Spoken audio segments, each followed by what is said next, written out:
Hey LSU crew, it is officially crawfish season here in South Louisiana. And if you've ever met anyone who's not from South Louisiana, you can ask them a couple questions about crawfish, and typically what I find is that people are pretty open to understanding things about our culture. See, if there's a desire to understand, really it reveals an openness to learning things culturally.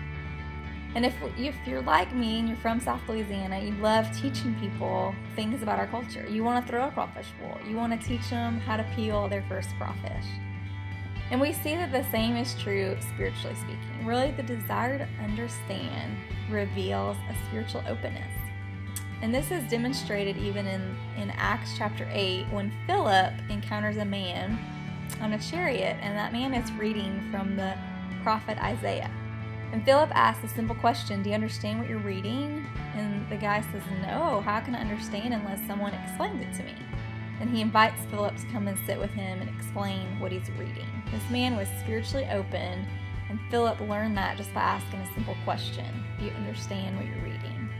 And so this week we want to encourage you to ask your friends some spiritual questions. And remember, really the desire to understand reveals a spiritual openness. And so if they have a desire to understand, they probably are pretty spiritually open. And so take that step of faith today and ask your friends spiritual questions.